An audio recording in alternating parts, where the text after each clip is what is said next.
Everyone wants to know the secret. How do you live to 90 or 100 and still feel like yourself? Is it genetics, diet, luck, the truth? Longevity isn't found in one magic pill. It's hidden in the small things, the quiet choices, the simple habits you still hold on to, even after 70. Because if you're still doing this one thing, you may already be one step closer to seeing triple digits. In this video, we'll explore the powerful science behind one daily behavior that's been linked again and again to longer life, sharper thinking, and better health after 70. It's not extreme, it doesn't cost anything, and chances are, you might already be doing it, without realizing how powerful it really is. Let's begin. Habit number 1, you walk every day. Even just a little, that's it. If you're still walking, even for just 10 or 15 minutes a day, you're doing something most people stop doing far too soon. And science says that one habit alone could be adding years to your life. Let's talk about Mama Ina. She's 77, no gym, no treadmill, just a simple walk every morning down the street, waving to neighbors, feeling the sun on her skin. She doesn't call it exercise, she just calls it fresh air. But what she's really doing is incredible. Neurologists, cardiologists, and longevity experts have studied it for decades, and walking has been shown to lower your risk of stroke, heart disease, and Alzheimer's, improve mood, memory, and sleep, boost circulation, reduce inflammation, and help manage blood sugar. And here's the secret most people miss. It's not about walking fast or far. It's about showing up daily. Because motion is medicine. And the moment we stop moving is often the moment the body begins to shut down, slowly, silently. So if you're still walking after 70, you're not just staying active, you're sending a message to your body and brain. I'm still here, I still have things to do, I still choose life. Habit 2, you stay curious. It doesn't have to be big. Maybe you still ask questions, read the news, try new recipes, tinker with your radio, or wonder how things work even if no one else seems to care.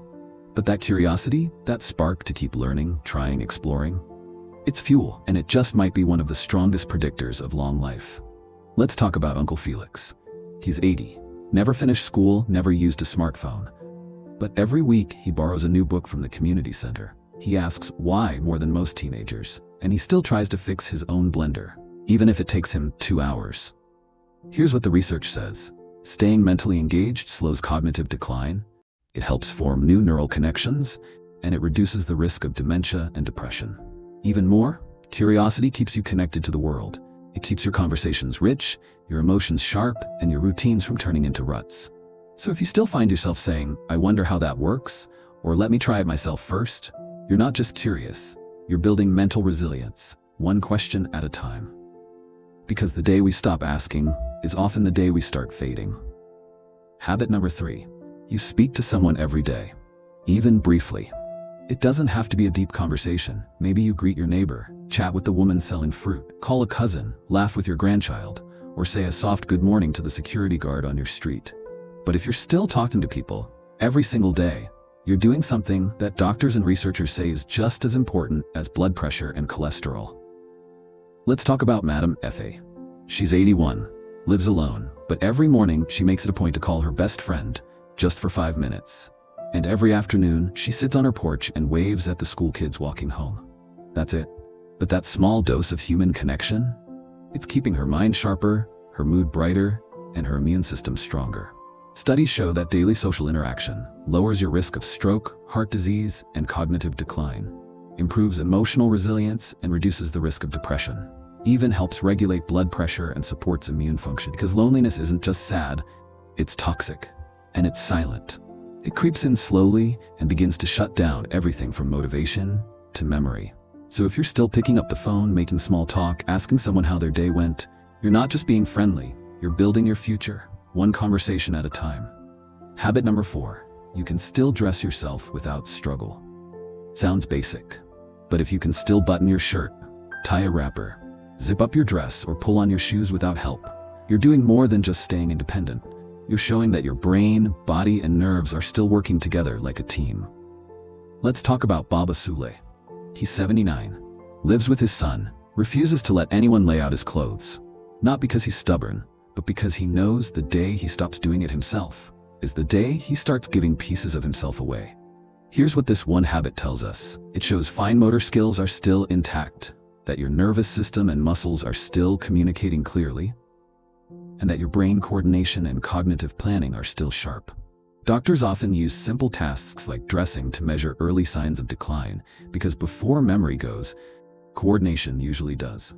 So if you're still buttoning your shirt, clipping your bra, pulling on socks, handling zippers or jewelry, you're not just getting ready for the day, you're maintaining a vital form of independence and brain health. Because the ability to dress yourself, it's not just about clothes, it's a daily declaration that you're still in control. Habit number 5, you still find reasons to be grateful. Not every day is easy.